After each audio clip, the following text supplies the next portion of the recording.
Hi, welcome to HowtoDandD. My name is Fred Wheeler and today I want to talk about Dungeons & Dragons. We're going to talk about Dungeons & Dragons 5e and monster tactics. And today we're going to cover the Roper. So if you want details on the Roper stat block, just need to turn to page 261 of the Monster Manual. And in there it gives you a basic rundown of exactly how this creature works. And it's a very unusual creature because really, it's not the sort of creature you communicate with. It doesn't speak any languages. It sort of just disguises itself as a stalagmite or stalactite, and you wander into its reach, and it just eats you. I mean, that's essentially what it is. It's a predator, and it's a predator who is an ambush creature, uses camouflage, a particularly dangerous dungeoneering or dungeon predator and scavenger. So it won't just eat fresh meat, it will also eat meat that isn't fresh, just sitting around and lying around. It's going to consume that as well. So really good if you want to keep a nice, clean, tidy cabin, but not great if you're an adventurer, and very hard to spot because of their particular abilities. They have a thing called false appearance, which basically means as long as they remain completely motionless, they can't be distinguished from a normal cave formation, such as a stalagmite or a stalactite. On top of that, they also have a fairly high stealth modifier. It's a +5, which means that when you make that stealth check, if you even bother with it, which I probably wouldn't because of its false appearance ability, it's going to be very, very hard to spot. One of the things I found really interesting about the Roper is it's got a lifespan. It starts off as a piercer, which is just something that hangs from the ceiling. It drops onto its victims, and then it, once it's on the ground, and unless it's killed its victim, it's really not going to be able to do very much because it can only move really, really slow, like 5 foot. The Roper is the adult version of the piercer, and it only has a speed of 10 feet. It doesn't move much faster. In fact, that's 10 feet along the ground, and it can also climb up a vertical surface or along the ceiling, along a horizontal surface, so it can be upside down. And this is probably the best place for it to be, is upside down.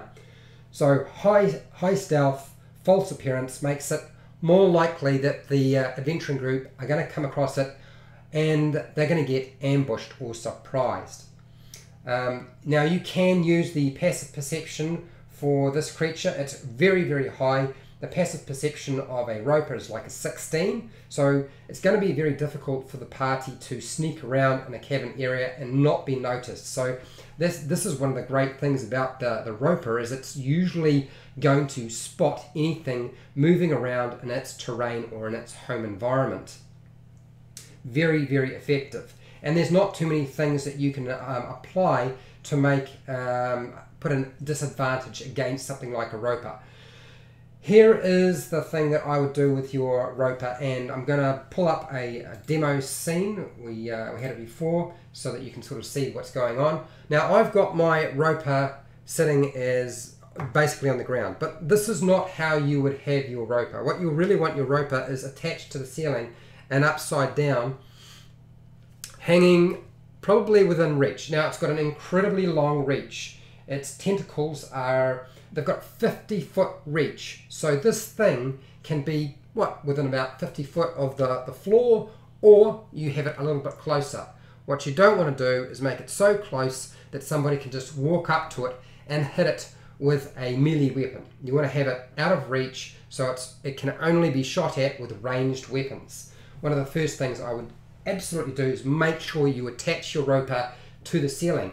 The other thing is, even if it is successful in its attack, it should have an escape plan because it can't run away. Ropers aren't really any good at running away, so make sure there's a hole that it can crawl into that's very close to where it's currently set itself up. Make sure there is an escape route or some way it can sort of crawl in. It can only move 10 feet, and it needs to do that pretty quickly because it doesn't have an infinite number of hit points. It's only got 93 hit points, so that's about 1 or 2 rounds Depending on the level, it's got a challenge rating of 5, so level 5 characters facing this thing will probably pulverize it within about 1 or 2 rounds. So you only have a small opportunity to make it work. Now, to make sure that it can't be spotted, the tentacles need to be withdrawn, they need to be retracted. They can't have their eye open, so that single eye that they have, make sure the eye is closed, the mouth is closed, so it can't be spotted in any way. So that it won't matter whether the players make an active perception check or a passive perception check. Okay, now, how do we use the roper? Now, it has multi-attack. And one of the great things about multi-attack is you can make more than one attack, but there are some provisos with multi-attack. So you've got 4 tentacle or tendril attacks, and each one of these is capable of grabbing onto a creature and reeling it in 25 feet closer to the mouth. So if it's outside the reach of 25 feet, it's still going to be able to grab onto up to 4 different creatures. And I would suggest you try to do that. Reel them in 25 feet, pull them closer because you can. That's part of the features of the grasping tentacle, is the ability to do that. And don't forget the spider climb ability. It can crawl onto the ceiling. Also, you don't have to bite these things to kill your prey. The roper can just pull them up 50 feet off the ground or 25 feet off the ground and drop them again, or drop them down into a crevasse, you know, something that's got a much longer fall. So you're like a bird who picks up like a snail or a piece of a slug or any kind of thing that you want to break open, like a crab, and you drop it onto something hard, smash it open, and then the roper can, at its leisure, crawl on down very slowly to where the carcass or the body has fallen and then eat it. So you do not have to reel it in with the tentacles, then start biting it to feed on your prey. What you can do is reel it in with the tentacles and then drop it and smash it. Okay, falling damage will still do exactly what you want. Okay, now a smart or average roper will attach itself, as I said, to the ceiling at the right height, and I would say do not attach itself. Anything higher than 50 feet is too far away. It can't use its tentacles and would have to move into position. So it's important where you locate it. And that is probably the gist of it. I would go with grab with the tentacles, reel in, and because when you make the tentacle attack, you are able to grapple that creature and it's restrained, they get disadvantage on strength checks to get out of that. It's going to make it really, really easy to get hold of pretty much the entire party.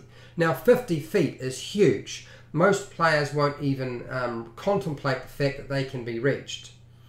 Okay, so reeling them in, dropping them, reeling them in, and biting them. You can really only bite into one creature at a time, but really nice creature to work with. I think the roper, out of all of the cave creatures that you can have, is one of my favorite, simply because it's like the mimic. I've always had a thing for the mimic, and this disguises itself like its environment. It's the perfect type of monster for a cavern area. I wouldn't put your roper in a man-made or dwarven hewn stone block dungeon. It's much more suitable in a cavern area. Okay, so that is the gist of the tactics for the roper, which isn't, I mean, it's not horribly complicated. It's pretty simple. You don't have to do too much with the roper to make it work. So look, don't run away. Make sure you stay here. Start giving me some feedback. Tell me how you use the roper. Start asking your questions.